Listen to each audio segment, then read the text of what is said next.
Mbola olana eto Madagasikara ihany koa ny tsy fisian'ny lalàna mazava izay mamaritra ny teti-bola farany ambony afaka ampiasan'ny candidat iray amin'ny filatsahako fidiana amin'ny ambaratonga ampifidianana eto amin'ny firenena.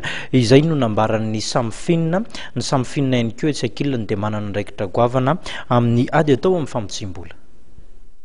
Tsy misy ny lalàna izay mamitra amin'ny teti-bola farany ambony afaka ampiasain'ny candidat hilatsaka ho fidiana amin'ny fifidianana. Hoy ny nambaran'ny tale jeneraly ny Sapandrara Malagasy hiadiana amin'ny famotsim-bola na ny Samifinina. Saingy notsipihan'ity tokony andraikitra ity fa misy ny fepetra mazava izay voafaritry ny lalàna momba ny loharanom-bola ny atoko. Misy zany ny fepetra izay tsara ho fantatry ny be sy ny maro, indrindrindrindra ny andininy fahafito amby telopolo sy ny fahaenina amby telopolo amin'io lalàna voalazako teo dia ny lalàna 2.1 sy 4.2 izay mamaritra hoe reto no karazana loharanom-bola ho an'ny atoko. Ho an'ny atoko ny voalaza fa manan-kery koa io zany ho an'ny olona izay latsaka ho fidiana. Efatra zany ny voalaza ao, voalohany indrindra aloha zany dia ny hoe latsak'empoka ataon'ny mpikambana. Faharoa fanomezana, izay hoentsika ilazana ny atao hoe don. Fahatelo dia ny legs, hoentsika ilazana ny tolotra fa tsy tsolotra, ary ao anatin'izany koa zany ny vokatra azo amin'ny fihetsiketsehana ataon'ny antoko na ny hoe produit des activités. Ary mbola misy moa zany fahadimy farany dia ny fanomezana avy amin'io appui ozy ny filazany azy, zany hoe fanohanana izay ataon'ny olon-tsotra. Fa saingy ao anatin'io zany dia voalaza mazava tsara amin'ny andininy fahafito amby telopolo hoe tsy azo atao ny mandray vola avy amin'ny fanjakana avy any ivelany na avy amin'ny orinasa-panjakana eto an-toerana.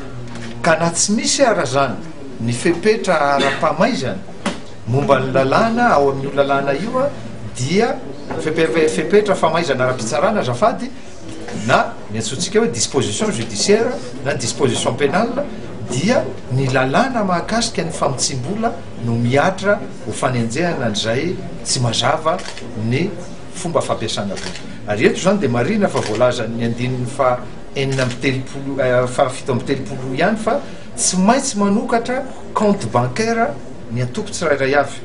Everiko zany fa manan-kery koa zay ho an'ny candidat izay milatsaka amin'ny anaran'ny tenany dia tokony hanokatra compte any amin'ny banky. Zahay moa zany ifampiresaka amin'ireo mpitantana ny banky ireo ahafahana mandrindra an'izay fomba fanokafana compte any amin'ny banky izay mba tsy hampisy ny fampitriarana tsy amin'antony an'ilay fepetra mahakasika ny ady atao amin'ny famotsim-bola.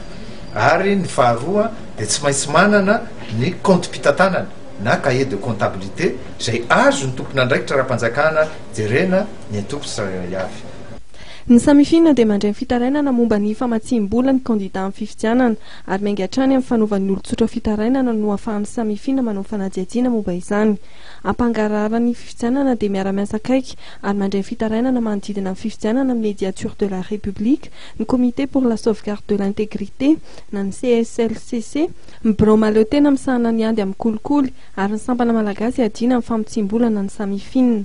Androany dia nisy ny fionana tamin'ny mpanao gazety ny raisan'ireo Sapandrara samy hafa ireo.